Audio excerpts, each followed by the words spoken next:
கிறிஸ்துக்குள் பிரியமானவர்களே, இந்த அருமையான 12வது நாளில் கர்த்தர் நம்மளை கொண்டு வந்திருக்கிறார்.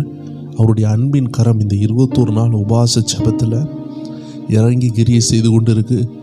தெய்வ ஜனங்களை, நீங்கள் விசுவாசிக்க ஆயத்தமாவீர்கள் என்றால், உங்கள் இருதயத்தை அவரோடு இணைக்க ஆயத்தமாவீர்கள் என்றால், உங்களுக்கு மறைந்திருக்கிறது ஒன்றுமே இல்லை.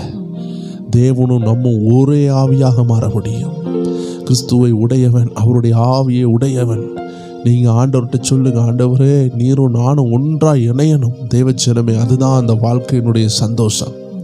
அவருடைய ஆவி உங்களுக்குள்ளே இறங்கும் பொழுது, அவருடைய பரிசுத்த ஆவியானவர் உங்களுக்குள்ளே இறங்கும் பொழுது, அவருடைய சித்தங்கள், அவருடைய எண்ணங்கள் உங்களுக்கு புரிய ஆரம்பித்து விடும்.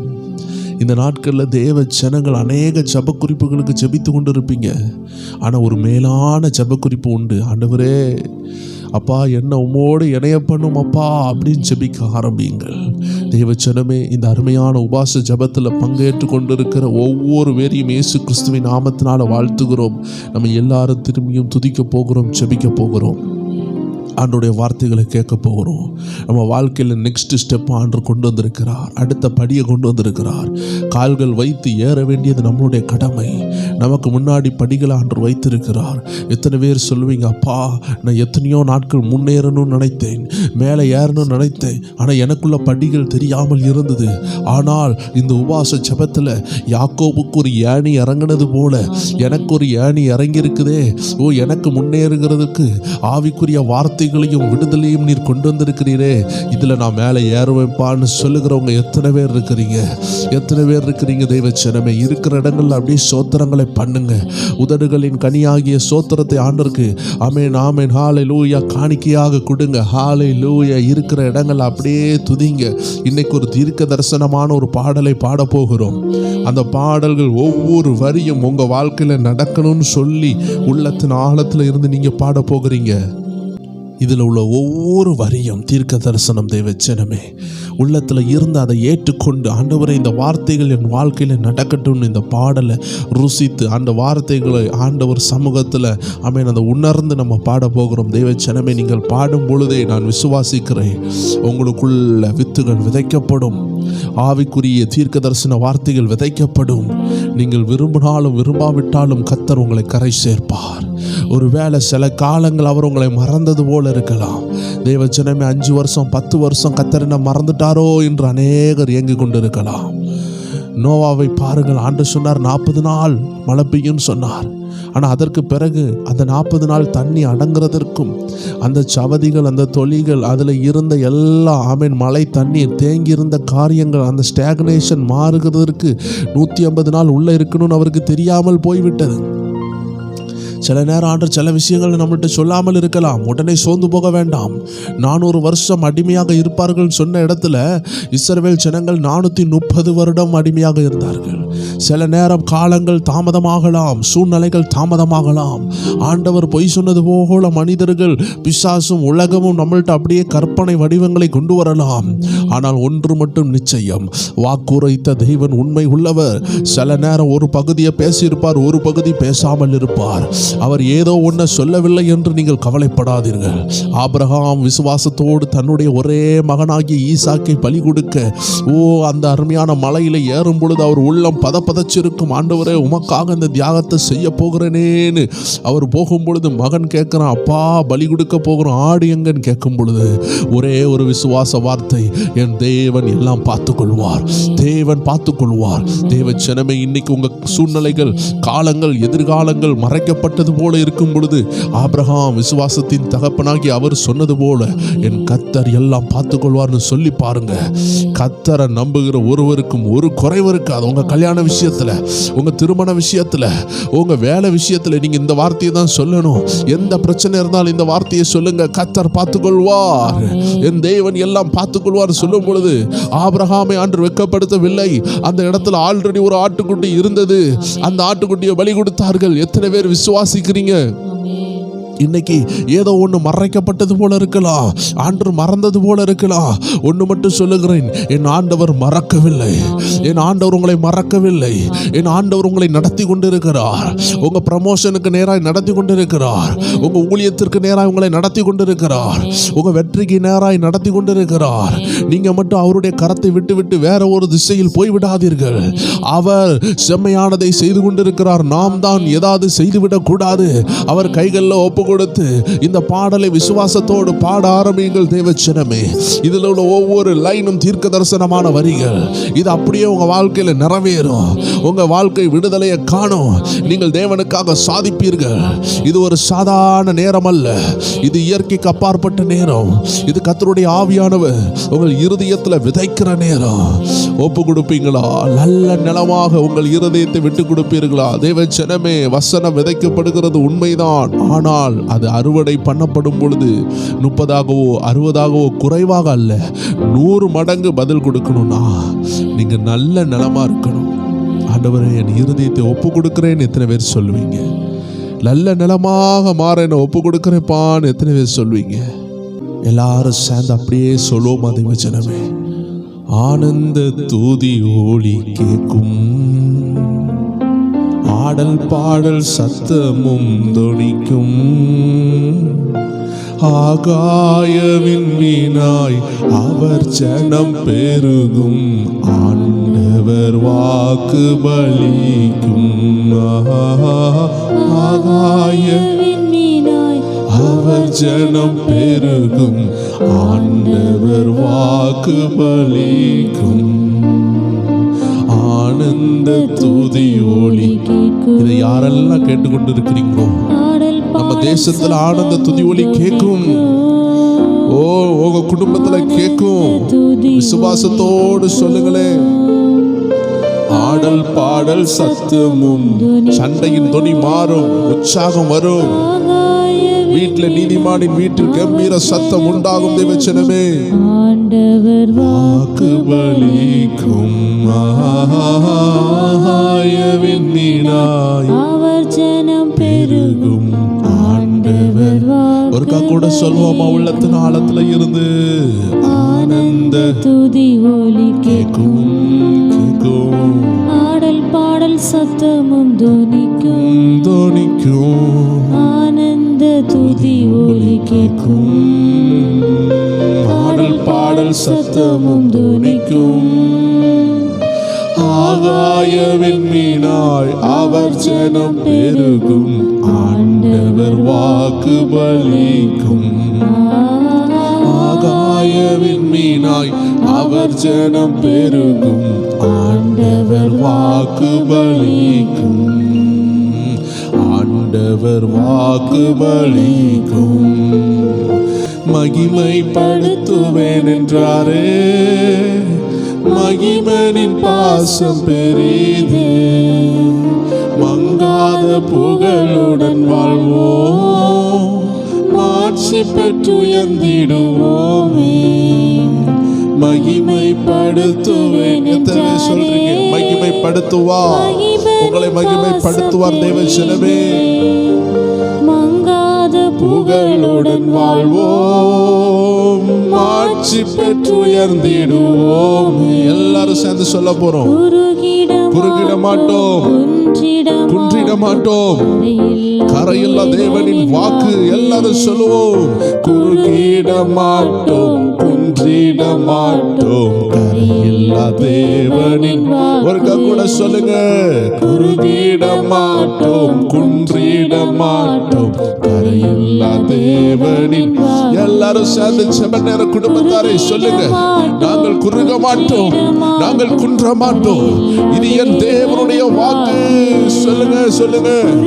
நான் குறுக மாட்டேன், நான் குன்றி போக மாட்டேன். இது என் தேவனுடைய வாக்கு. விசுவாசத்தோடு சொல்லுங்க. கரையில்லா தேவனின் வாக்கு. ஆனந்த துதி ஒலி கேட்கும், ஆடல் பாடல் சத்தமும் தொனிக்கும். ஆகாயவின் மீனாய் அவர் ஜனம் பெருகும், ஆண்டவர் வாக்கு பலிக்கும். ஆகாய விண்மீனாய் அவர் ஜனம் பெருகும் ஆண்டவர் வாக்கு பலிக்கும் ஆனந்த துதி ஒலி கேட்கும் பாடல் சத்தமும் அது தொனிக்கும் உங்க வீட்டுல ஆனந்த துதி கண்டிப்பாக தொனிக்கும் போது இதை எந்த பிசாசாலையும் தடுக்க முடியாது. எத்தனை பேர் சொல்றீங்க நான் ஆகாய விண்மீனை போல ஒரு நட்சத்திரத்தை போல நான் மின்ன போகிறேன். என் வாழ்க்கை மாறுகிறது.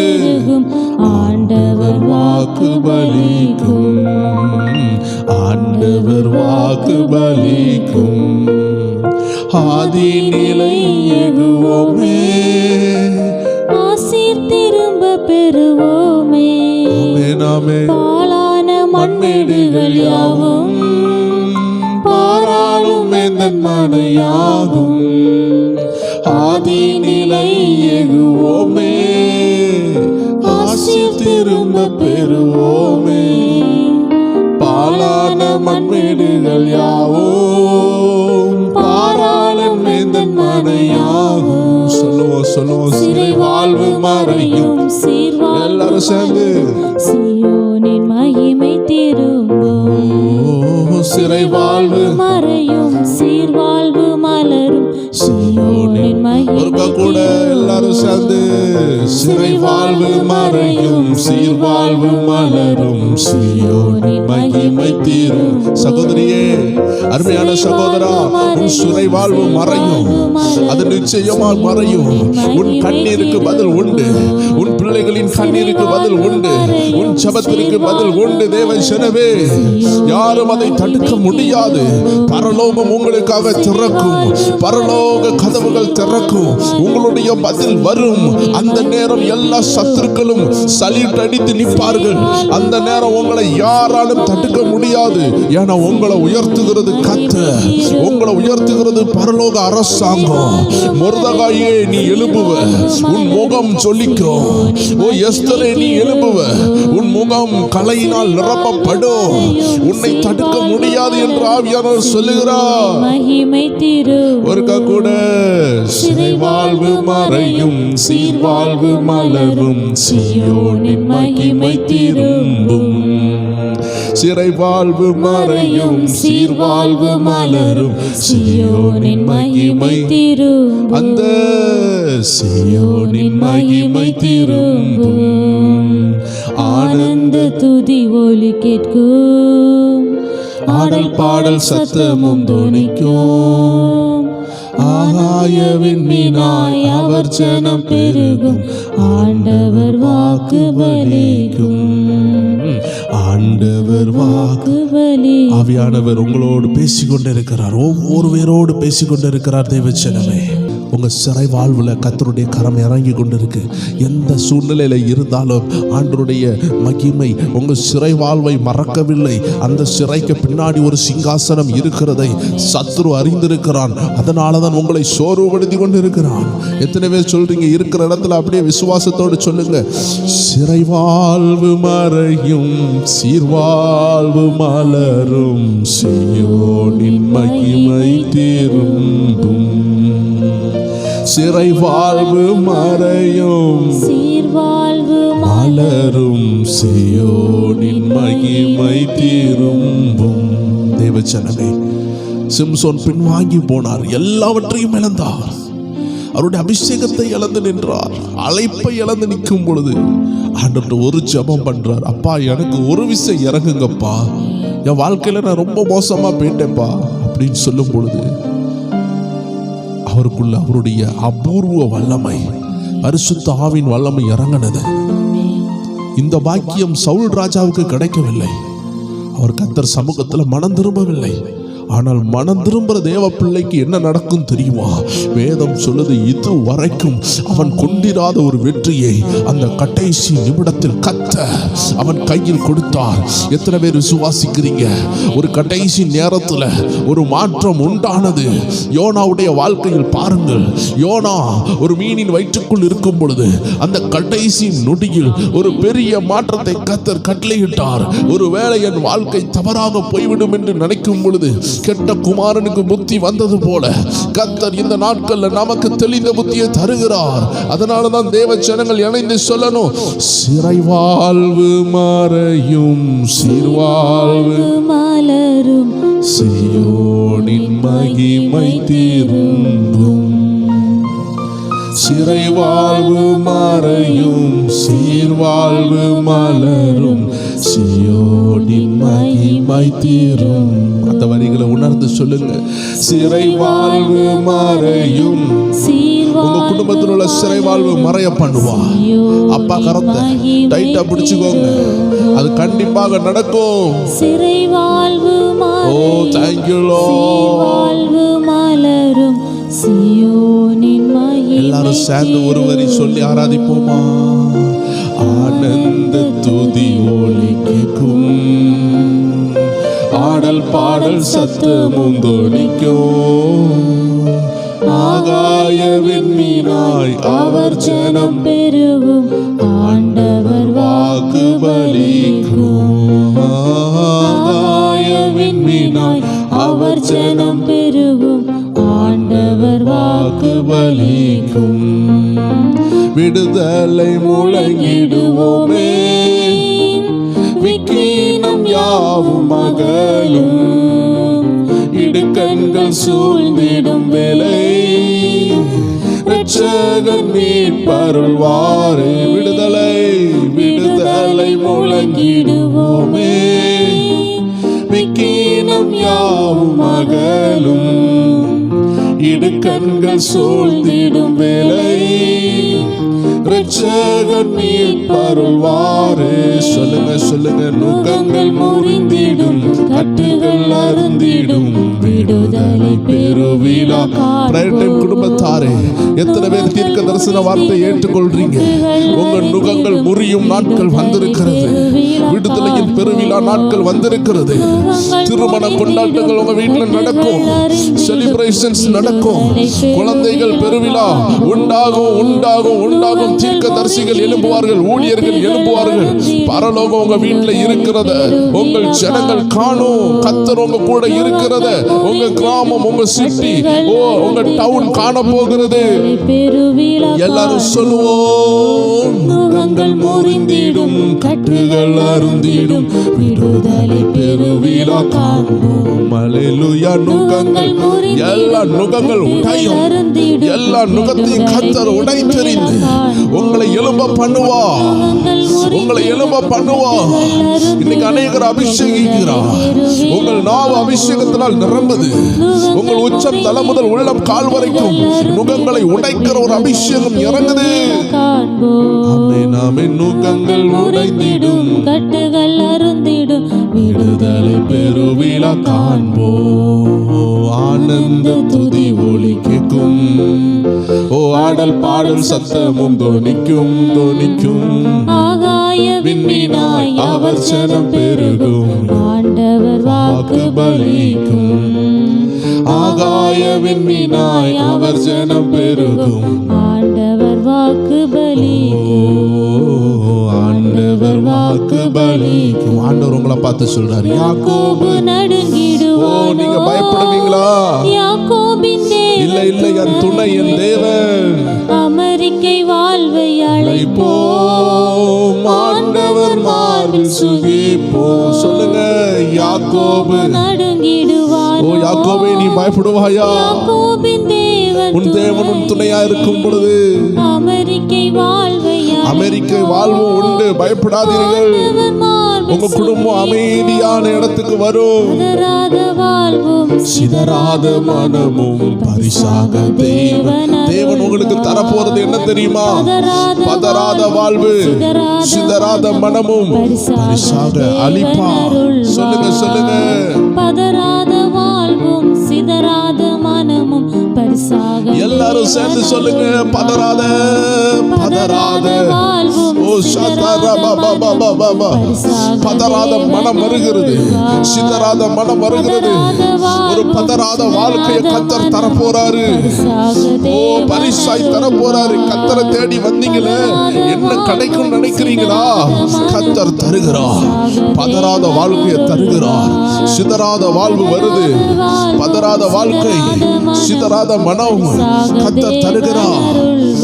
ஆமென், ஆமென். பதறாத வாழ்வும் சிதறாத மனமும் பரிசாக தேவன் அருள்வார். பரிசாக தேவன் அருள்வார்.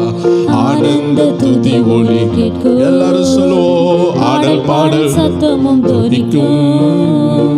ஆகாய விண்மீனாய் அவர் ஜனம் பெருகும். ஆண்டவர் வாக்கு பலிக்கும். ஆகாய விண்மீனாய் அவர் ஜனம் பெருகும். ஆண்டவர் வாக்கு பலிக்கும். என் ஆண்டவர் வாக்கு பலிக்கும். என் ஆண்டவர் வாக்கு பலிக்கும். என் ஆண்டவர் வாக்கு பலிக்கும். எத்தனை பேர் விசுவாசிக்கிறீங்க?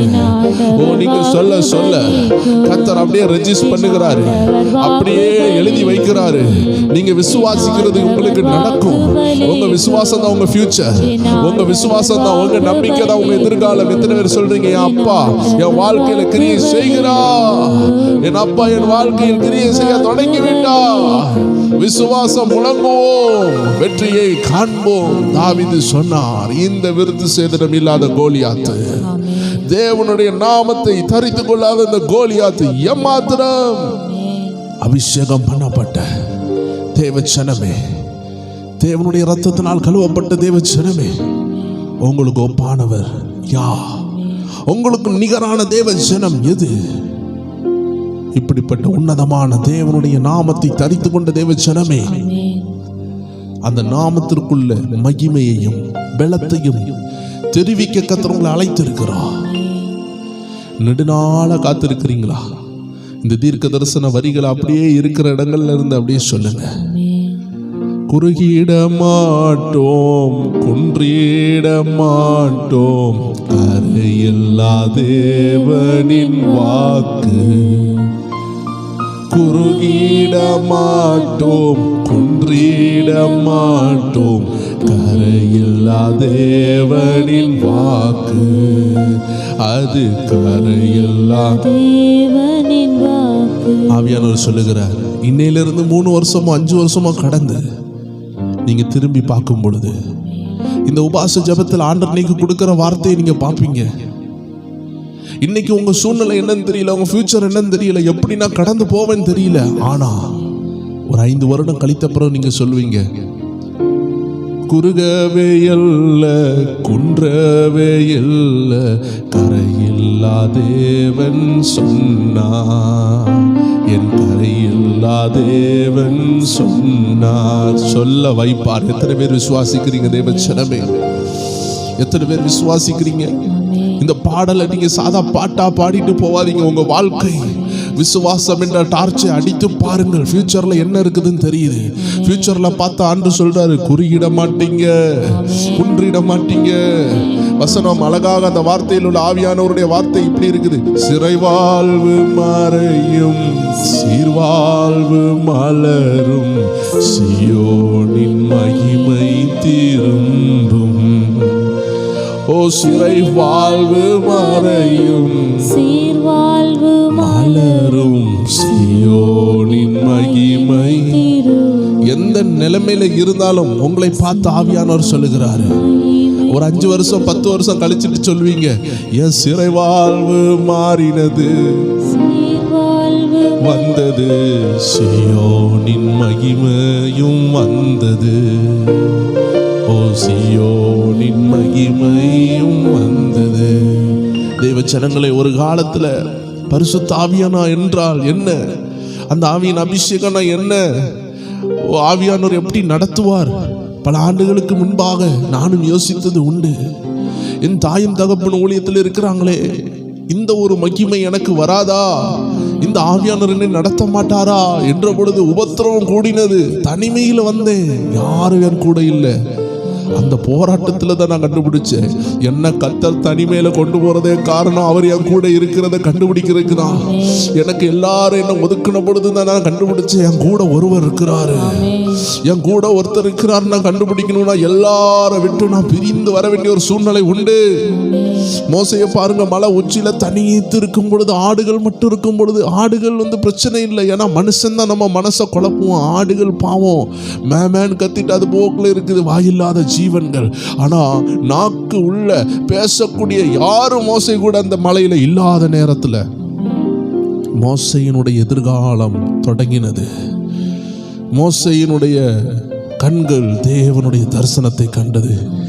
தனிமையா இருக்கிற பிரதர், நான் ரொம்ப உடைக்கப்பட்டிருக்கிறேன், பிரயர் டைம் குடும்பத்தோரோடு இணைந்து ஜெபிக்கிறேன்னு சொல்ற ஒவ்வொரு பேரை பார்த்து ஆண்டவர் சொல்லுகிறாரு, சிறை வாழ்வு மறையும், சீர்வாழ்வு மலரும், சீயோனின் மகிமை திரும்பும். உங்க சிறை வாழ்வு மறையும், சீர்வாழ்வு மலரும், சீயோனின் மகிமை திரும்பும், சீயோனின் மகிமை திரும்பும். ஒவ்வொரு வரியும் நம்ம ஹார்ட் பீட் போல தேவச்சனமே. கர்த்தர் சமூகத்துல இருந்து நம்ம வாய் பதறி பேசாம விசுவாசத்தோடு பேசணும். நம்ம அருகாமையில தூதர்கள் பார்த்து கொண்டு இருப்பாங்க, நம்ம வாயிலிருந்து வருகிற வார்த்தையை பார்ப்பாங்க. 2 பேர் தேவச்சனம் பேசுறாங்கன்னா அவங்க என்ன பேசுறாங்கன்னு ஆண்டவர் நிதானிப்பாரா. அந்த நேரம் உங்க உள்ளம் பதறுதா, இல்ல பயப்படுதா, இல்ல உங்களை சுமந்து வந்த கர்த்தரை போற்றுதா? இவ்வளவு தூரம் தூக்கிட்டு வந்தவர் நற்றாட்டில் விடுவாரா? நேத்திக்கு வரைக்கும் உங்களுக்கு ஒன்றும் ஆகலையே, இப்ப வரைக்கும் உங்களுக்கு ஒன்றும் ஆகலையே, இனிமேலும் கைவிடுவாரா? கைவிடவே மாட்டார். எல்லாரும் சொல்லுவோம், மண்ணுகங்கள் முறிந்திடும், கட்டுகள் அருந்திடும், விடுதலை பெருவிழா காண்போம். நுகங்கள் முறிந்திடும், கட்டுகள் அருந்திடும், விடுதலை பெருவிழா காண்போம், விடுதலை பெருவிழா. தேவச்சனமே, உங்களுக்குன்னு ஒரு போராட்டம் இருக்குதுன்னா, அந்த போராட்டம் தொடங்குறதுக்குன்னு ஒரு நாள் இருந்துச்சுன்னா, அந்த போராட்டம் முடிகிறதுக்குன்னு ஒரு நாள் இருக்கும். அந்த நாள்ல நீங்க கால் வைக்கும் பொழுது அந்த போராட்டம் உங்க வீட்டை விட்டு வெளியே போகும். உங்க கேன்சரை பார்த்து சொல்லுங்க, ஏன் கேன்சரு, உங்க குடும்பத்தில் அந்த கேன்சர் வியாதி இருக்குதா யாருக்காவது சொல்லுங்க, உனக்கு ஒரு லாஸ்ட் டேட்டை என் தேவன் வச்சிருக்கிறார், நீ வெளியே போய் தான் ஆகணும். நான் ஆண்டவரை தேட தான் போறேன், நான் விசுவாசத்துல சோர்ந்து போவதில்லை. தேவச்சனமே, கேன்சர் பேஷண்ட்ஸ் ஹீல் ஆவாங்க, கேன்சர் ஹீல் ஆகும், பயப்படாதீங்க. கர்த்தர் அதுல இருந்து வெளியே கொண்டு வருவார். இந்த வரிகளை நீங்க இணைந்து சொல்லும் பொழுதே அதுக்கு மேல அக்கினி இறங்கி அந்த கட்டுகள் உடைய ஆரம்பிக்கும். வெளியவே வர முடியாத போராட்டம், பல கோடி கடனா, விசுவாசிங்க, கர்த்தர் வாசலை திறப்பார், கர்த்தர் திறப்பார். பயப்படாதீங்க. குடும்பம் டைவர்ஸ் வரைக்கும் போயிட்டு இனி இணையாதுன்னு சொல்றீங்களா? கடந்த 100 நாள் ஜெபத்துல டைவர்ஸ் ஆக வேண்டிய நிறைய பேரை கர்த்தர் இணைத்தார். அப்படிப்பட்ட அழகான சாட்சிகளை எல்லாம் நம்ம கேட்டோம். ஸோ தேவ ஜனங்கள், நீங்க பயப்படவே பயப்படாதீங்க. இருக்கிற இடத்துல ஆண்டவரை மட்டும் பிடித்து கொள்ளுங்க. ஆண்டவர் உங்களை கெட்டியாக பிடித்து கொள்வா. ஒரு வரி சொல்லுவோமா தேவச்சனமே? நுகங்கள் முறிந்திடும், கட்டுகள் அருந்திடும், விடுதலை பெருவிழா காண்போம். ஆமென் ஆமென். நுகங்கள் முறிந்திடும், கட்டுகள் அருந்திடும், விடுதலை பெருவிழா காண்போம். பதறாத வாழ்வும், சிதறாத மனமும், பரிசாக தேவன் அருள்வார். ஓ, பதறாத வாழ்வும், சிதறாத மனமும், பரிசாக தேவன் அருள்வார். நமக்கு பரிசாக தேவன் அருள்வார். இருக்கிற இடங்கள் அப்படியே கைகளை உயர்த்தி ஆனந்த தொனி ஒலி கேட்கும், ஆடல் பாடல் சத்தமும் தொனிக்கும். ஆகாய விண்மீனாய் அவர் ஜனம் பெருகும், ஆண்டவர் வா வாக்கு பலிக்கும். ஆகாய விண்மீனாய் அவர் ஜனம் பெருகும். ஆண்டவர் வாக்கு பலிக்கும். ஆண்டவர் வாக்கு பலிக்கும். எல்லாருக்கும் ஆண்டவருடைய வார்த்தை பலிக்க போகுது. இந்த உபவாச ஜெபத்துல கலந்து கொண்டு இருக்கிற ஒவ்வொரு பேரையும் பார்த்து ஆவியானவர் பேசுகிறது இதுதான். பாதை இல்லாத இடத்துல பாதை உண்டாகும். மூடப்பட்ட கதவுகள் திறக்கும். இது தேவனுடைய அபிஷேகம் செய்யும். ஒரு தேவ பிள்ளையின் மேல அபிஷேகமும் வார்த்தையும் இறங்கிட்டுனா கோரேசுக்கு முன்பதாக கர்த்தர் திறந்த வாசலை உண்டாக்குறது போல உங்க முன்னாடியும் திறந்த வாசல் உண்டாகும்.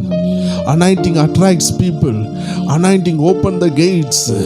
எத்தனை பேர் விசுவாசிக்கிறீங்க? நுகம் உடைய போது உங்க வாழ்க்கையில நெடுநாளா உங்களை சுமத்தி கொண்டிருந்த நுகத்தை அபிஷேகத்தினால் கர்த்தர் உடைக்கிறார். பரிசுத்த ஆவியின் வல்லமையினால் உடைக்கிறார். நீங்க வெளியே வருவீங்க. எப்படி சிம்சோன் மேல பரிசுத்த ஆவியானவர் இறங்கின உடனே சிங்கங்களை கிழித்தெறிந்தார். பரிசுத்த ஆவியானவர் இறங்கின உடனே பெலிஸ்தியர்களை சுக்குநூறாய் மாற்றினார். பரிசுத்த ஆவியானவர் இறங்கின உடனே 300 நரிகளை பிடித்து வாள்ல தீ பந்தங்களை வைத்து கட்டிவிட்டார். அப்படிப்பட்ட மகிமை உங்க மேல இறங்கும். அந்த பரிசுத்த ஆவியானவர் இறங்கும் பொழுது கண்ணுக்கு தெரியாத வியாதிகள், பிசாசின் தடைகள், நெடுநாள் காத்திருப்பு எல்லாத்திற்கும் கர்த்தர் ஒரு முற்றுப்புள்ளி வைப்பா. அதனால தான் நம்ம இணைந்து பாடினோம், விடுதலை பெருவிழா காண்போம். தீர்க்க தரிசனமான பாடல். இந்த பாடலில் ஒவ்வொரு வரியும் தேவ ஜனத்திற்காக அன்று கொடுத்திருக்கிறார். ஒவ்வொரு பேரும் அந்த வரிகளை விசுவாசித்து உங்க விசுவாச கண்களை திறந்து பாருங்கள். ஒரு இடம் இருட்டா இருக்குது, கண்ணு கட்டிய தூரம் இருட்டா இருக்கும் பொழுது, இன்னைக்கெல்லாம் மகால் கிலோமீட்டர் போகத்தக்கதான பெரிய பெரிய டார்ச்சஸ் எல்லாம் இருக்குது. ரொம்ப ஹை டிஸ்டன்ஸ் போற டார்ச்சஸ் உண்டு, ப்ரொஜெக்டர் போல. இதை ஆன் பண்ணும் பொழுது பயங்கர டிஸ்டன்ஸ் உங்களுக்கு போகும். அந்த லைட் எவ்வளோ டிஸ்டன்ஸ் போதோ அவ்வளோ தூரம் உங்க பாதை தெரியும். உங்கள் விசுவாசத்தின் வெளிச்சத்தை நீங்கள் அடித்து பார்க்கும் பொழுது அவங்க ஃபியூச்சர் தெரியும். விசுவாசம் இல்லாதவங்களுக்கு ஃபியூச்சர் தெரியாது. தேவஜனமே, ஊழிய பாதையில் எல்லா ஊழியர்கள்ட்டையும் கேட்டு பாருங்க, கையில் ஒன்றும் இருக்காது. அவங்க நடந்து வந்ததே அந்த விசுவாசம் என்ற வெளிச்சத்தை வைத்து தான். கலங்கவே மாட்டாங்க, பத்தரவே மாட்டாங்க. ஏன்னா உள்ள விசுவாசம் பணத்தினால் தர முடியாத அஸ்திபாரத்தை போட்டிருக்கும். விசுவாசம் தான் உங்கள் ஃபியூச்சரை காட்டித்தரும். ஏசப்பா கிட்ட இருக்கிற அன்பு, ஏசப்பாவோடு இணையும் பொழுது அவர் சொல்லுவார், நான் அதை பார்த்துக்கிறேன் மகனே, நீ ஏன் கவலைப்படுற அப்படின்னு பேசுவார். ஆனால் விசுவாசம் இல்லைன்னா அந்த சத்தத்தை கேட்க முடியாது தேவச்சனமே. அதனால இருக்கிற இடங்கள் அப்படியே கண்களை மூடி, ஆண்டவரே உம்மோடு உள்ள நல்ல உறவு எனக்கு தாங்கப்பா. நான் விசுவாச கண்களை ஏறெடுத்து பார்க்கணும்.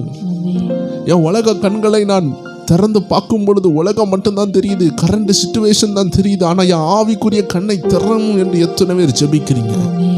இந்த விசுவாச கண்கள் திறந்தாதான் தேவஜனமே கர்த்தர் என்ன செய்கிறார்னு உங்களுக்கு தெரியும்.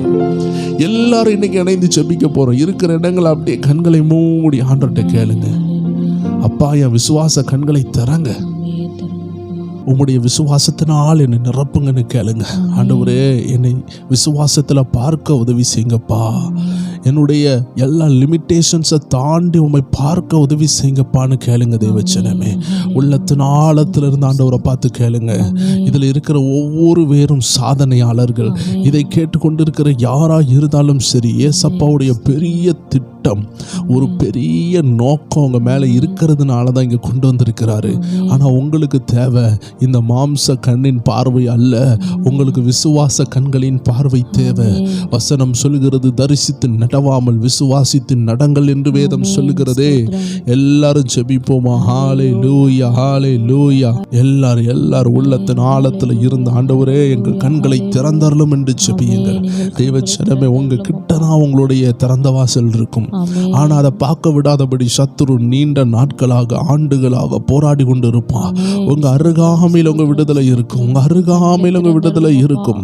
உங்களுடைய ஊற்று உங்க அருகாமையில் இருக்கும். பிசாசானவன் உங்கள் மனக்கண்ணை பூட்டி வைத்திருப்பான். எல்லா இருண்ட நிலைமையும் மாறுவதாக, எல்லா இருண்ட நிலைமையும் மாறுவதாக. வெளிச்சம் உண்டாகட்டும், வெளிச்சம் உண்டாகட்டும் என்று சொல்லுங்க. ஆண்டவரே, என்னுடைய கண்களை திறந்தருளும், என் ஆவிக்குரிய கண்களை திறந்தருளும் என்று சொல்லுங்க. பரிசுத்த ஆவியானவர் உங்க மேல வரும் பொழுது உங்க ஆவிக்குரிய கண் திறக்கப்படும். ஹalleluya. தரிசனங்களை அடைவீர்கள். ஓ, இந்த மாம்ச கண்கள்ல பார்த்தது போதும் அப்பா. நீர் செய்ய போகிற வாக்கு தத்தங்களை எங்க மாம்ச கண்களால் பார்த்தால் அதை கிரகிக்க முடியாது, அது நம்ப முடியாது. ஆனால் எங்கள் சூழ்நிலையை கடந்து உங்களை பார்க்க வேண்டும் என்றால் எங்கள் ஆவிக்குரிய கண்களை திறந்தரலும் என்று சொல்லி கொண்டிருக்கும் பொழுது அநேகருடைய ஆவிக்குரிய கண்களை கத்தர் திறந்து கொண்டிருக்கிறார். அநேகருடைய விசுவாச கண்களை கத்தர் திறந்து கொண்டிருக்கிறார். இதுவரை நீங்கள் பார்த்திராததை பார்ப்பீர்கள். ஆவியானவர் காட்டி தருவார். எங்க மறைந்திருக்குது, எது எப்படி நடக்குது, என்ன நடக்க போகிறது என்று ஆவியானவர் ஒவ்வொன்றாக வெளிப்படுத்துவார். எத்தனை பேர் விசுவாசிக்கிறீங்க? உங்க கண்களை தொட்டு செபியுங்கள். ஆண்டவரே, என்னுடைய கண்களை திறந்தருளும், விசுவாச கண்களை திறந்தருளும். இதுவரை நான் பார்த்திராததை பார்க்க உதவி செய்யும். ஹalleluya. ரபா தல ரபா ஷடல ரபா பாபா பாபா. இதுவரை நீங்கள் பார்த்திராததை பார்க்க அவர் உதவி செய்வார். எத்தனை பேர் விசுவாசிக்கிறீங்க? இந்த உபவாச ஜெபத்துல நீங்கள் பார்த்திராததை பார்க்க, தரிசன கண்கள் திறக்க கர்த்தர் உதவி செய்வார். எல்லா கண்களையும் தேவனுடைய வல்லமை இறங்கி கொண்டிருக்கு. எது தேவையோ அதை காட்டுவார். எதை நீங்கள் பார்க்கணுமோ அதை காட்டுவார். எது உங்க வாழ்க்கைக்கு தேவையோ அதை காட்டுவார். நீங்கள் பயப்பட வேண்டிய அவசியமே இல்லை. சொப்பனங்கள்ல வெளிப்படும், தரிசனங்கள்ல வெளிப்படும், வசனம் மூலமா அதை வெளிப்படுத்துவார். தேவ ஜனமே, இந்த அருமையான ஜெபத்துல ஆண்டவர் உங்க கண்களை திறக்க சித்தமா இருக்கிறார். சிலருக்கு அது கண்ணோடு ஒரு பின்னாடி ஒரு கண்ணு திறந்தது போல இருக்கும். சிலருக்கு இருதயத்துல அது திறந்தது போல இருக்கும். இருதயத்துல திறக்கிறவங்களுக்கு வசனத்தின் வெளிப்பாடு அதிகமாகவே இருக்கும். ஏன்னா இருதயம் கண்ணால பார்க்கறது போல அல்ல, அது இருதயத்துல நம்பக்கூடிய விஷயம், இருதயத்துல உணரக்கூடிய விஷயம். தேவ ஜனமே, அந்த விசுவாச கண்ணை கத்தர் திறக்கிறார். அந்த கண்ணு திறந்துட்டுனா உங்க வாழ்க்கையை யாராலையும் அரெஸ்ட் பண்ண முடியாது. எல்லா சூழ்நிலையும் நீங்க கத்தருக்காக நிற்பீங்க. ஏன்னா உங்க விசுவாச கண்ணு திறந்திருக்கு. அப்பா என்ன செய்கிறார்னு உங்களுக்கு தெரியும். ஹalleluya. Thank you Holy Spirit. அப்படியே அவர் கண்களை திறக்கிறதுக்காக நன்றி செலுத்துவோமா? சோதரம் சோதரம் சோதரம் சோதரம். அப்படியே நம்ம ஜெபிக்கலாம். வியாதியஸ்தர்களுக்காக ஜெபிக்கலாம். ஆண்டவரே, வியாதியோடு இருக்கிறவங்க, ஆண்டவரே, நெருக்கத்தில் இருக்கிறவங்க, நாங்கள் ஆயிரக்கணக்கான மக்கள் கூடி இருக்கிறோம் அப்பா. நாங்கள் ஒன்று கூடி கரமிணைந்து ஜெபிக்கிறோம். எல்லா வியாதியின் கட்டுகள் இருந்து ஜனங்கள் வெளியே வரணும். ஐசியூல இருந்து வெளியே வரணும். ஹாஸ்பிட்டல்ல இருந்து வெளியே வரணும். ஹாஸ்பிட்டல் செலவுல இருந்து வெளியே வரணும். ஆண்டவரே, எல்லா வீண் செலவுகளையும் மாற்றி அவர்களை எழும்ப பண்ணுங்க. சத்ருவானவன் எந்த விதத்திலையும் ஹாஸ்பிட்டலுக்குள்ளாக வீண் செலவுகளை கொண்டு வந்து ஜனங்களை உள்ள கொண்டு போகாதபடி எல்லாரும் சேர்ந்து ஜெபிப்போம். ஆண்டவருடைய நாமத்தில் நாங்கள் முத்தரிக்கிறோம் சொல்லுங்க. முத்தரிக்கப்பட்ட தோட்டமாக, முத்தரிக்கப்பட்ட ஒரு வீடாக ஒவ்வொரு ஜனங்களுடைய வீடு மாறுவதாக. Thank you holy spirit. அப்படியே ஜெபிக்கலாம்.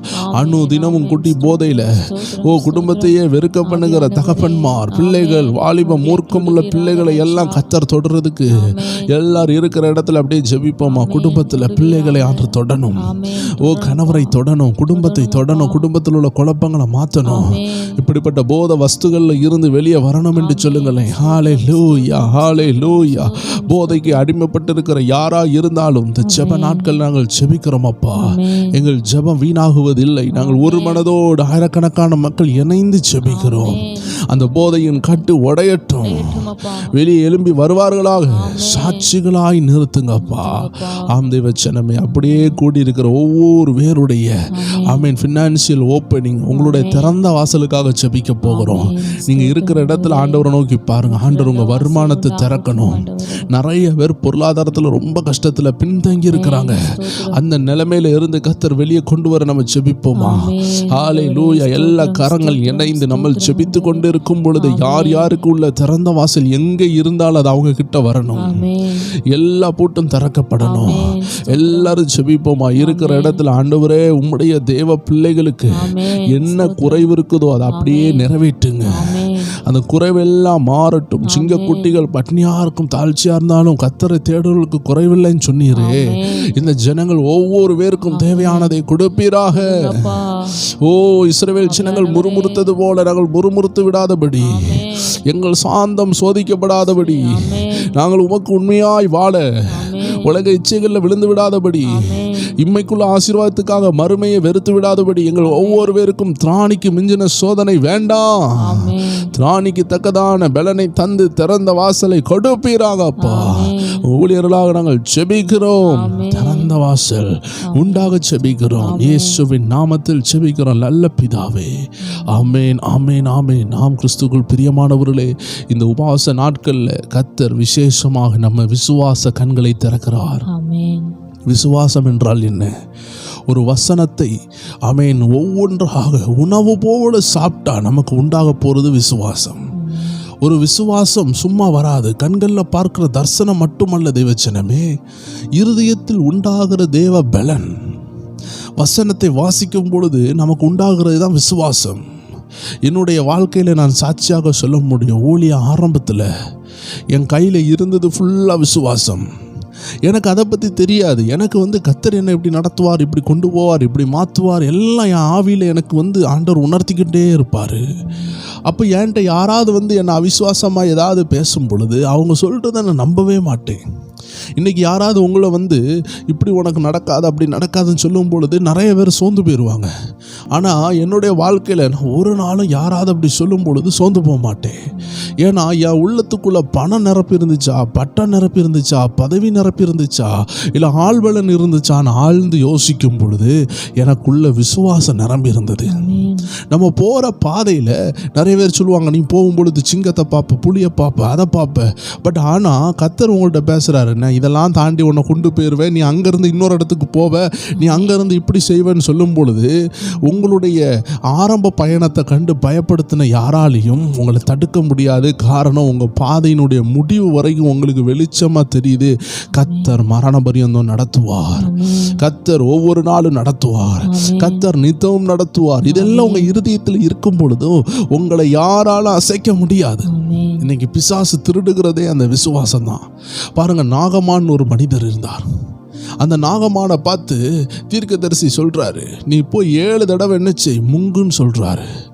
இவனுக்குள்ளாடி விசுவாசம் வரல. முங்குனா என்ன நடக்க போகுது, தண்ணி பட்டா என்ன நடக்க போகுதுன்னு யோசித்தான்.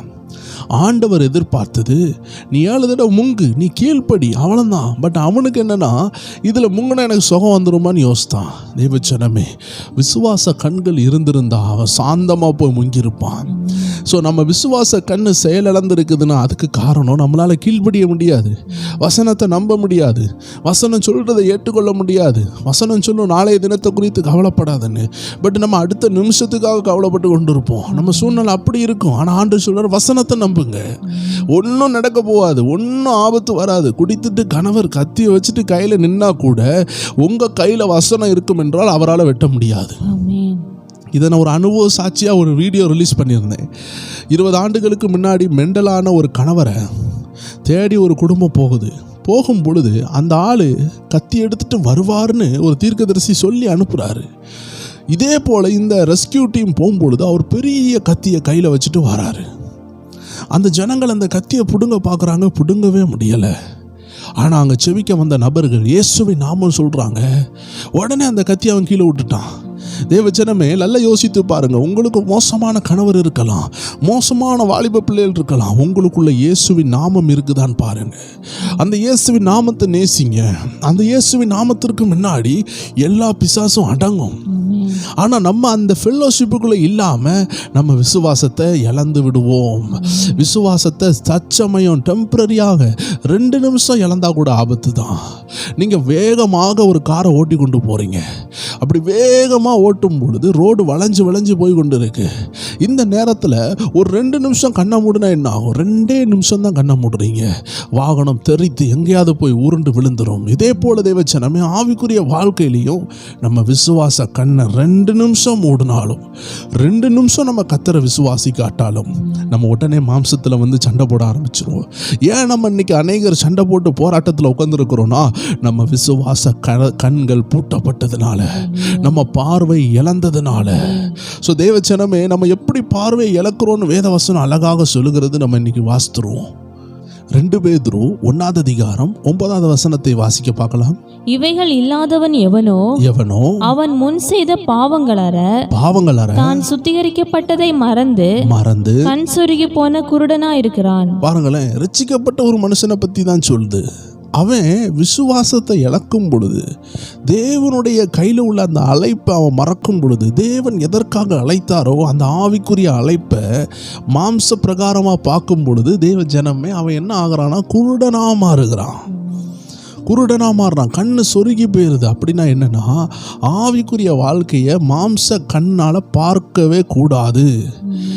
இதை நம்ம ஆதியாமத்தில் இருந்து வெளிப்படுத்தல் வரைக்கும் நீங்கள் பார்க்கலாம். பழைய ஏற்பாடுனாலும் சரி, புதிய ஏற்பாடுனாலும் சரி.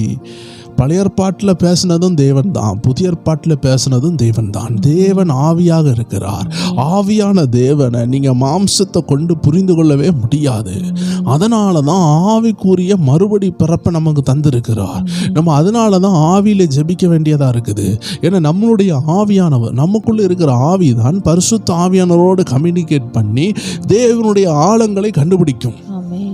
அப்போ முதல்ல நம்ம ஆவியில் பிறக்க வேண்டியது இருக்குது, நம்ம ஆவியானவர் கூட பேச வேண்டியது இருக்குது. அவர் ரகசியங்களை வெளிப்படுத்துவார். ஸோ அந்த ஆவிக்குரிய விஷயங்களை நம்ம நீங்களே டைரெக்டாக புரிந்து கொள்ளணும்னு நினச்சிங்கன்னா உங்களுக்கு ஆபத்து நிறையா இருக்குது.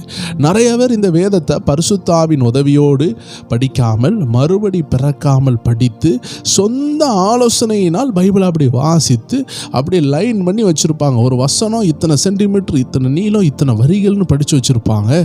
இவர்களை கண்டு பிசாசு பயப்படாது. காரணம், இவர்கள் சொந்த மூளையினால் பைபிளை படித்தார்கள். சொந்த மூளையினால் பைபிளை படிக்கவே முடியாது. நமக்கு பரிசுத்த ஆவியின் உதவி தேவையாக இருக்கிறது. இதை எழுதினவருடைய உதவி நமக்கு தேவை, ஒத்தாசை நமக்கு தேவை. அந்த ஒத்தாசை மட்டும் போதாது தேவச்சனமே, நம்மளும் மறுபடி பிறந்திருக்கணும். அப்பந்தான் பரிசுத்த ஆவியானவர் பேசுகிறது நமக்கு புரிகிறது.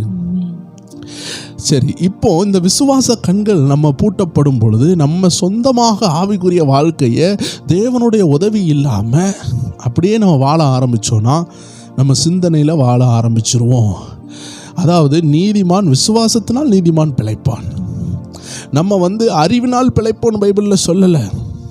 ஸ்கூலில் உங்கள் பிள்ளைகள் நல்லா ஸ்போக்கன் இங்கிலீஷ் படிக்கும், மேக்ஸ் படிக்குது, சயின்ஸ் படிக்குது, சோசியல் படிக்குது. பைபிளில் எங்கேயாவது சோசியல் படிக்கிறதுனால் மனுஷன் பிழைப்பான்னு போட்டிருக்கா? இல்லை. மனுஷன் தேவனுடைய வார்த்தையினால், ஒவ்வொரு வார்த்தையினால், அந்த வார்த்தையில தான் விசுவாசம் இருக்குது, அந்த வார்த்தைக்குள்ளே தான் நம்பிக்கை இருக்குது, அந்த வார்த்தையை நம்ம இருதயத்துக்கு கொண்டு போகிறதுல தான் வாழ்க்கை இருக்குது. அதனால தான் நம்ம ஆராதனையில் அந்த வரிகளை கன்ஃபஸ் பண்ணிக்கிட்டே இருந்தோம். ஏன்னா நம்ம இருதயத்தில் அந்த வரிகள் பதியணும். எப்படி ஒரு மருதாணி போட்டால் கையில் பதியுதோ, இதே போல் வேத வசனம் ஆவியும் ஜீவனுமா வரும் பொழுது உங்கள் இருதயத்தில் பதிஞ்சு விடும். அது பதிகிற வரைக்கும் பாடணும். உங்கள் இருதயத்தில் பதிஞ்சிட்டுனா அது 100ஆக 60ஆக 30ஆக பலன் கொடுக்கும். ஒரு அல்லேலூயா சொல்லலாமா? இப்போ பாருங்க, கண் சொருகி போன குருடனா இருப்பான். சரி, இதில் இருந்து நம்ம மீளணும்னா என்ன செய்ய? அதை நம்ம வாசிக்கலாம். 5வது வசனம், 6வது வசனம், 7வது வசனத்தை நீங்கள் வீட்டில் இருக்கும்போது அப்படி எழுதி கூட வச்சுக்கோங்க. எதை செய்யணும். அதாவது இந்த சமையல் பண்ணுறவங்க சொல்லுவாங்க, ஒரு சாம்பார் பண்ணுறாங்கன்னா அவங்க சொல்லுவாங்க, அதில் இவ்வளோ மஞ்சப்பொடி, அதில் இவ்வளோ உப்பு, அதை அப்படி வரிசையை சொல்லுவாங்க. அதில் இதை போடுங்க, இதை போடுங்க, இதை போடுங்க, அதை போடுங்க, இப்படி தாளித்து ஊற்றுங்க, அதை செய்யுங்க. இது எல்லாம் சேர்ந்து வந்தால் தான் சாம்பார். சும்மா உப்பும் மஞ்சப்பொடியும் மட்டும் வச்சு சாம்பார் செய்ய முடியாது.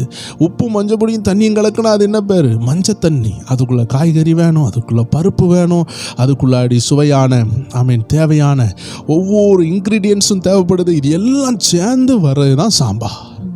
அது ரசமாக கூட எடுத்துக்கொள்ளுங்க. ஒரு ரசத்துக்கு தண்ணி மட்டும் இருந்தால் ரசம் போதுமானு கேட்டால் போகாது. அதுக்கு உங்களுக்கு தேவையான அந்த கொரியண்டர் லீஃப் தேவைப்படும், அதில் டொமேட்டோ தேவைப்படும், அதில் தேவையான மிளகாக்கள் போடணும், தேவையான புளி போட வேண்டியது இருக்குது, இப்படி இருக்குது, உப்பு இருக்குது, பவுடர் இருக்குது. சிலர் ஒவ்வொரு மசாலா போடுறாங்க, அந்த ரசத்தினுடைய மசாலா.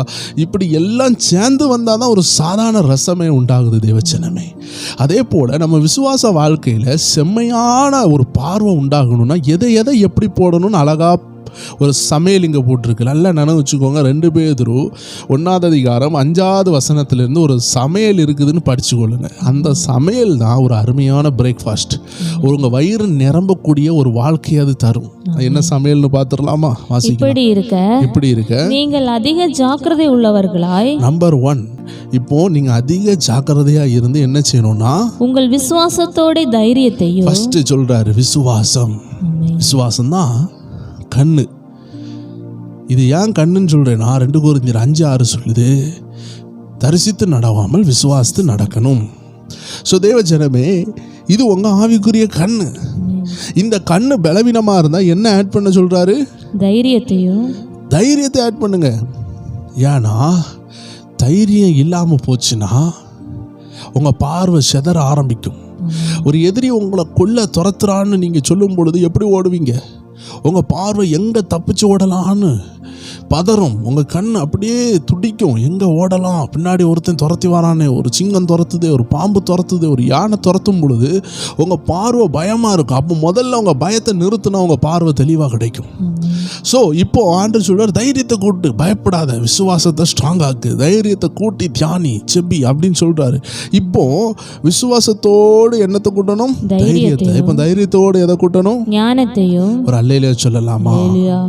நிறைய பேர் ரொம்ப தைரியமா இருப்பாங்க, ஆனால் ஞானம் இருக்காது. அதனால தான் பரிசுத்த ஆவியின் ஞானம் தேவை. ஏன்னா ரொம்ப தைரியமாக இருக்கிறேன்னு சொல்லிட்டு கணவருக்கு விரோதமாக பேசிகிட்டு இருப்பாங்க. அப்போ என்ன ஆயிரும்னா வேதத்தில் உள்ள ஞானம் அடிபட்டு போயிடும். ஏன்னா வேதம் சொல்லுது, கணவர் பெண்ணுக்கு தலையாக இருக்கிறாங்களாம். கணவர் ரசிக்கவே படாமல் இருக்கட்டுமே, கணவர் சண்டை போடுறாராக இருக்கட்டுமே, ஆண்டவருடைய பார்வையில் அவர் உங்களுக்கு தலையாக இருக்கிறார். ஸோ அதனால் வசனத்தை படிச்சுட்டு நம்ம போய் வீம்பு காட்டுறவங்களாம் மாறிடக்கூடாது. நிறைய பேர் அறியாமையினால் பரிசுத்த ஆவியானவருடைய நடத்துதல் இல்லாமலேயே பிசாசு விரட்ட போகிறது உண்டு.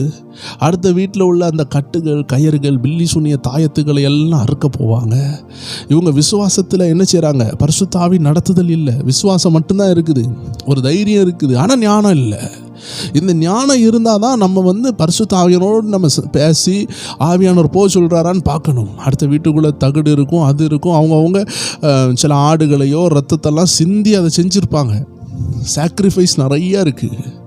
நல்லா யோசித்து பாருங்கள், ஒரு விசுவாசிக்கும் ஒரு மந்திரவாதிக்கும் அவங்களுடைய ஜப வாழ்க்கை எப்படி இருக்குன்னு பாருங்கள். மந்திரவாதி பிசாசோடு ஜபிக்கிறான். நம்ம ஜபம் தான் அதை ஏன் சொல்கிறோன்னா, ஜபம்னு சொல்கிறது எல்லா மதத்துலேயும் உள்ளே தான். இஸ்லாமில் இருக்குது, புத்திஸ்டில் இருக்குது, எல்லாத்துலேயும் இருக்குது. ஆனால் அது அவங்க பண்ணக்கூடிய நபர்கள் வேறு நபர்கள். இப்போ நம்ம ஆண்டவர்கிட்ட பண்ணுறோம். மந்திரவாதிகள் அவங்களும் பிரார்த்தனை, அவங்களும் ஒரு விதமான மெடிடேஷன் எல்லாம் பண்ணிட்டு தான் இருக்கிறாங்க. அதை யார்கிட்ட பண்ணுறாங்கன்னு நமக்கு தெரியும். ஸோ தேவஜனமே, நான் ஏன் இதை உங்கள்கிட்ட சொல்கிறேன்னா, ஒரு மந்திரவாதி எடுத்துக்கொள்ளுங்க. அவன் இரவு 2 மணி வரைக்கும் 3 மணி வரைக்கும் அவன் கல்லறையிலே கிடக்கிறான். அவன் தான் ஆயுசு நாளில் சாப்பிடாம 40 நாளில் அவன் விரதம் எடுத்து அவன் கிறுக்க மாதிரி இருக்கிறான். இப்படி அவன் ஒவ்வொரு நாள்லையும் பல மணிக்கூர் அவன் அந்த பிசாசோடு இருக்கும் பொழுது, அரகுர ஜபத்தோடு நீங்கள் டெய்லியுமே ஒழுங்கான ஜபம் இல்லாமல் நல்ல மந்திரத்தில் இருக்கிறவன், அவன் ஒரு நாளில் குறைஞ்சதில் 8 மணிக்கூர், 5 மணிக்கூர், 24 மணிக்கூரும் கல்ற குழியிலே கிடக்கிறவன்ட்ட போயிட்டு 1/2 மணிக்கு ஒரு 10 நிமிஷம் ஜெபிக்கிற தேவ பிள்ளைகள் போய் மோத போனால் என்ன ஆகும்? யோசித்து பாருங்கள். நீங்களும் 24 மணிக்கூறும் கத்தரோடு கடந்து, நீங்களும் 8 மணிக்கு ஒரு 10 மணிக்கு ஒரு ஜெபித்து, அவனுக்கு ஒரு 50 வயசு இருக்குதுன்னா, உங்களுக்கும் ஒரு 50 வருஷம் நீங்கள் தேவனோடு உறவாடி இருந்தீங்கன்னா உங்களுடைய ஜெப நேரமும் அவன் ஜெப நேரம் ஈக்குவலாக இருக்கும். ஆனால் இப்போ பாருங்க, அவன் கிட்டத்தட்ட ஒரு 50 வயசு உள்ளவன். அவன் பல ஆண்டுகளாக அவன் அந்நிய தேவனோடு உறவாடி, இருளின் ஆவிகளோடு உறவாடி, ஒவ்வொரு வருஷமும் அவனுக்கு அசுத்தாவிகளுடைய பலன் கூடியிருக்கு, எல்லாம் கூடி இருக்குது. நம்ம ரட்சிக்கப்பட்டு சிலப்போ 4 வருஷம் கூட ஆயிருக்காது. நம்ம ஒரு தைரியத்தில் போயிடுவோம், ஒரு விசுவாசத்தில் போயிடுவோம், ஆனால் ஞானம் இருக்காது. ஏன் தெரியுமா? சில நேரம் ஆண்டவர் அந்த விஷயங்களை செய்கிறதுக்கு நம்மளிலும் ஆவியில் பலன் உள்ளவர்களே அனுப்புவார், நல்ல டெலிவரன்ஸ் ஊழியர்களை அனுப்புவார். ஏன்னா தேவஜனங்களே, இன்றைக்கி நம்ம நினைப்போம் நம்ம ஏசப்பா பிள்ளை நம்மளை தாக்காதுன்னு நினைப்போம். தேவஜனமே, நீங்கள் அதை தொட்ட பிறகு உங்களுக்கு போராட்டமாக இருக்கும். அதை தொட்ட பிறகு உங்கள் வீட்டுக்கு வந்தோன்னே உங்கள் மனைவி உங்கள்ட்ட வீணாக சண்டை இழுப்பாங்க, ஒரே இச்சையினாவியாக இருக்கும், ஒரே போராட்டமாக இருக்கும். உங்களால் அதை ஜெயிக்க முடியாமல் நீங்கள் யுத்தத்தில் தோத்தீங்கன்னா அந்த ஆவிகள் உங்களோடு போராடும். ஸோ இந்த மாதிரி நிறைய விஷயங்கள் இருக்கிறதுனால இன்றைக்கி ஆரம்ப நிலையில் உள்ள விசுவாசிகள் என்ன செய்கிறாங்கன்னா, அவங்க தைரியத்தில் போய் என்ன செய்கிறாங்க, தகடுகளை எடுத்துடுறது, மேலே கட்டி இருக்கிறத எடுக்கிறது, இப்படி நிறைய விஷயங்கள் செய்கிறாங்க. இரத்த பலி கொடுத்து அந்த கோழியை எடுத்து தூர போடுறது, தேங்காவை எடுத்து தூர போடுறது, இப்படிலாம் நிறையா செஞ்சு அவங்க ஆவியினால் நடத்தப்படாததுனால, அந்த ஞானம் இல்லாததுனால மாட்டிக்கிடுறாங்க. ஸோ தேவஜனமே, அதனால தான் வேதம் சொல்லுது, விசுவாசம் மட்டுமல்ல, அதோட தைரியத்தையும் அதோட ஞானத்தையும், அடுத்தது என்ன சொல்லுது? ஞானத்தோட இச்சை அடக்கத்தையும். யோசித்து பாருங்க, ஞானத்தை கொண்டு வந்துட்டு உடனே இச்சை அடக்கத்தை கொண்டு வராரு. இச்சை அடக்கணும் என்ன? அவருக்கு தெரியும், ஞானமாக செயல்படணும், பிசாசுகளை ஞானமாக விரட்டணும், குடும்பத்தை கவனமாக கண்ட்ரோல் பண்ணணும், ஒரு அடக்கம் வேணும், செல்ஃப் கண்ட்ரோல் வேணும். செல்ஃப் கண்ட்ரோல்னா தேவ ஜனமே, இந்த உலகத்தின் ஆசைகள் வந்து டக்குன்னு நம்மளை என்ன செய்யும், தேவனுடைய விஷயங்களை நம்ம கையிலேருந்து பறிச்சுட்டு போயிடும். நம்ம ஆண்டருக்காக காத்திருப்போம், நல்ல ஒரு திருமண வாழ்க்கைக்காக ரட்சிக்கப்பட்ட நபர் வரணும்னு காத்திருக்கும் பொழுது, இச்சையடக்கம் இல்லாமல் போகும் பொழுது, எத்தனை நாள் ஒரு வேலைக்காக காத்திருக்க, எத்தனை நாள் ஒரு குழந்தைக்காக காத்திருக்க அப்படின்னு சொல்லும் பொழுது, யாரெல்லாம் காத்திருக்காமல் போயிருக்காங்களோ அவங்கள வேதத்தில் கொஞ்சம் பாருங்கள், அவங்க ரொம்ப ஆபத்தை தழுவிருப்பாங்க. ஆபிரகாம் பாருங்க, ஒரு பிள்ளைக்காக காத்திருக்கிறார், ஆனால் திடீர்னு என்ன செய்கிறாங்க, ஆகார திருமணம் பண்ணிடுறாரு. ஸோ தேவஜனமே, இப்படி நம்ம ஷார்ட்கட்டில் போகும்பொழுது it will cut as short. அது நம்மளே ஷார்ட்கட் பண்ணோம். நம்ம லைஃப்பில் நம்ம ஷார்ட்கட் போடும் பொழுது அது நமக்கும் ஆபத்தாக மாறுகிறது. ஸோ அதனால் இச்சை அடக்கம், அதோடு சேர்ந்து என்ன சொல்கிறாரு, பொறுமை. ஹல்லேலூயா சொல்லுவோமா தேவஜனமே? ஒரு பொறுமை, கண்ட்ரோலாக இருந்து ஒரு பொறுமை. ஆண்டவர் சொல்லும் பொழுது நமக்கு வரட்டும், ஆண்டவர் செய்யும் பொழுது வாங்கிக் கொள்வோம், ஆண்டவர் தராதது வேண்டாம். இந்த ஒரு பொறுமை, வாக்குத்தத்தத்தை அனுபவிக்கணும்னா பொறுமை ரொம்ப தேவையாக இருக்குது. நம்ம ஒரு சாதாரண விசுவாசம் சொல்லிடுவோம், அந்த விசுவாசம் கரெக்டாக செயல்படணும்னா இந்த சமையலை நம்ம பழகணும்.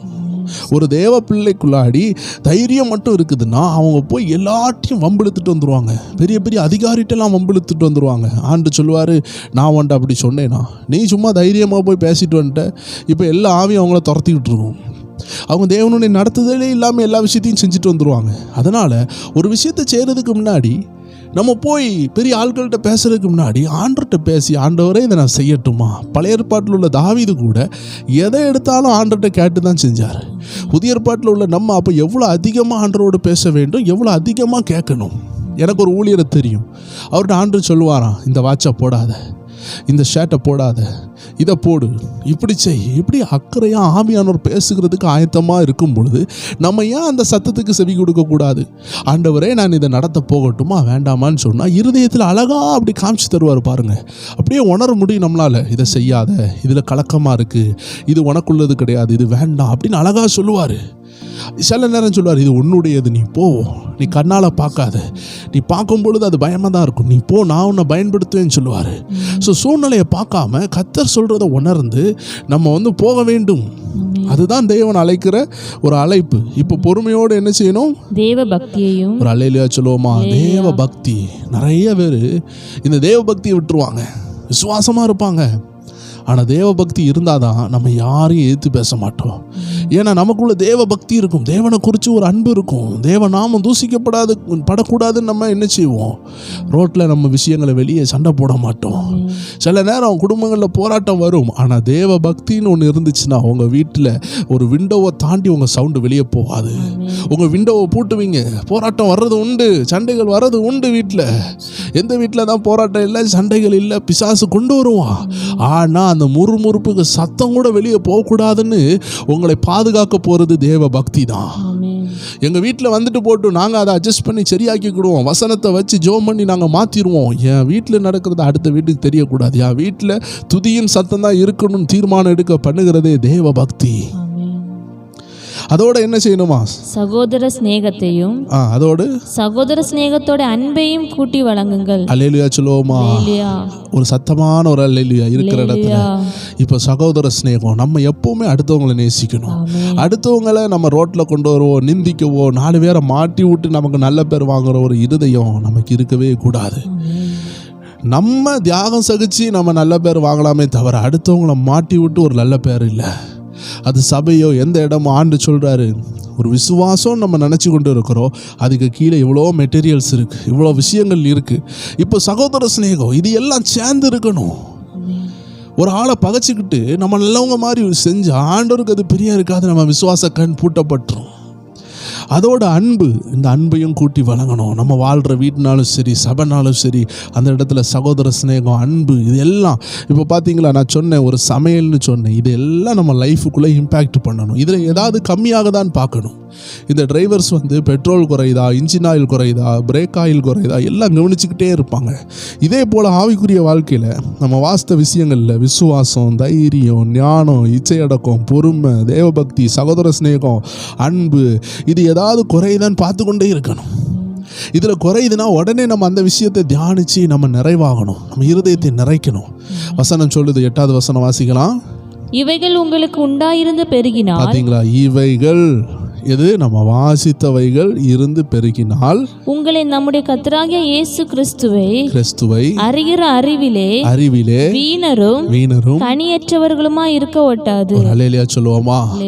உங்களை கனியற்றவர்களா இருக்க விடாது. ஒருவேளை அது இல்லாம போச்சுன்னா நீங்க குருடனா மாறிடுவீங்க. கிறிஸ்தவனா தான் இருப்பீங்க, ஆனா குருடனா இருப்பீங்க. கர்த்தரை வச்சு, அதாவது நீங்க குருடனா இருப்பீங்க, கர்த்தர் உங்க கூட தான் இருக்கிறார், ஸ்டில் நீங்க ஸ்பிரிச்சுவல் பிளைண்ட்ல இருப்பீங்க, பிளைண்ட்னஸ் இருக்கும். ஸோ நீங்க ஆவிக்குரிய பிளைண்ட்ல கூடாது, குருட்டுத்தனமா வரக்கூடாதுன்னா தேவச்சனங்களே, விசுவாசம் மட்டுமல்லாமல் அதோடு இணைக்க வேண்டிய சில விஷயங்கள் உண்டு. அப்பந்தான் ப்ராப்பரான தெளிவான விசுவாசம் நமக்குள்ள இருக்கும். இந்த கடையில் போனீங்கன்னா பால் தண்ணியை கலக்கி நிறைய தர கடைகள் இருக்கும். ஆனால் கட்டியான பால் பாருங்க, சுவையான பால். இதே போல் நம்ம விசுவாசம் களங்கமில்லாத விசுவாசமா, சுவையான விசுவாசமா, அநேகர் அது நம்ம விசுவாசத்தை கண்டு இருந்தால் இந்த அக்காவை போல இருக்கணும்ப்பா, இருந்தால் இந்த அண்ணனை போல இருக்கணும்னு எல்லாரும் சொல்லணும்னா நீங்கள் இத்தனையும் ஃபாலோ பண்ணணும். இந்த விஷயங்களை எல்லாம் தியானிக்கணும். இதை நீங்கள் உங்கள் லைஃப்பில் கொண்டு வரணும். சகோதர ஸ்நேகத்தை, அன்பை கொண்டு வரணும், பொறுமையை கொண்டு வரணும், இச்சை அடக்கத்தை கொண்டு வரணும். ஜாக்கிரதையாக இருக்க ஆண்டர்கிட்ட கேட்கணும். ஸோ தேவச்சனங்களே, இந்த விஷயங்கள் மூலமாக நீங்கள் ஆசீர்வதிக்கப்பட்டிருப்பீங்க. உங்கள் விசுவாசத்தின் கண்கள் ஆமென் திறக்கப்பட்டிருக்கும். விசுவாசத்தோடு எதெல்லாம் கூட்டி விளங்கணும்னு புரிஞ்சிருக்கும். கர்த்தர் உங்களை ஆசீர்வதிப்பார். தொடர்ந்து செபிக்கலாம், கண்களை மூடுவோம், செபிக்கலாம். அன்பான ஆண்டவர், இந்த உபவாச ஜெபத்தில் நீர் எங்களுக்கு விசுவாசத்தினால் கொடுத்த வாக்குத்தத்தங்கள், பாடல்களில் நீர் சொன்ன வரிகள், ஜெபத்தில் நீர் இடைப்பட்ட விஷயங்கள் எல்லாம் நாங்கள் உங்கள் சமூகத்தில் வச்சுருக்கிறோம்ப்பா. நாங்கள் சாதாரண விசுவாசம் தான் நினச்சோம். அது கூட எத்தனை விஷயங்கள், எத்தனை இன்க்ரீடியன்ட்ஸ் நாங்கள் ஆட் பண்ண வேண்டியது இருக்குது. எங்கள் லைஃப்பில் நாங்கள் ஆண்டவரை விசுவாசிகள்னு சொல்லிட்டு நிறைய விஷயத்தை நாங்கள் இழந்து போயிடக்கூடாதப்பா. நாங்கள் குருடர்களாக மாறிவிடக்கூடாது. ஆவில தெளிவாக இருந்து, பொறுமையாக இருந்து எங்கள் ஆசீர்வாதங்களை பெற்றுக்கொள்ள எங்கள் ஒவ்வொரு வேருக்கு உதவி செய்வீராக. இதில் இருக்கிற ஒவ்வொரு வேரையும் ஆசீர்வதிங்க. உபாசித்து ஜெபித்து கொண்டு இருக்கிற ஒவ்வொரு தேவ பிள்ளைகளுக்கும் பலனை கொடுங்க. அவங்க ஜெபிக்கிற காரியங்களில் பதிலே கட்டளையிடுங்க. வெறுமையாக இருக்கிற அனுபவம் தான் நிறைஞ்சு வழிய பண்ணுங்க. உபாசம் முடியும் பொழுது தேவச்சனங்கள் ஒவ்வொரு பேருடைய களஞ்சியம் நிரம்பி வழியணும். ஆவிக்குரிய வாழ்க்கை நிரம்பி வழியணும். இன்று ஒன்று இல்லாதது போல இருக்குது. ஆவியானவர் சொல்லுகிறார், தொடர்ந்து ஜெபியுங்கள், வறட்சி மாறும் என்று சொல்லுகிறார். கர்த்தர் உங்க கூட தான் இருக்கிறார், அதை நீங்கள் காண்பீர்கள். நன்றி அப்பா. எல்லா துதிகன மகிமை உமக்கு செலுத்துகிறோம். இயேசு கிறிஸ்துவின் நாமத்தில் ஜெபிக்கிறோம் எங்கள் ஜீவனுள்ள நல்ல பிதாவே. ஆமேன், ஆமேன், ஆமேன். God bless you. மீண்டும் நாளைக்கு சந்திக்கலாம். அதிகாலை 5 மணியில் உங்களுக்கு அதிகாலை ஜெபம் உண்டு. தேவ ஜனங்கள் பங்கு பெறுங்க. காலையிலே ஒரு 1/2 hour 1 hour ஜெபித்து விடுங்கள். இரவில் 9 மணி அளவில் மீண்டும் சந்திக்கலாம். God bless you. ஆமேன்.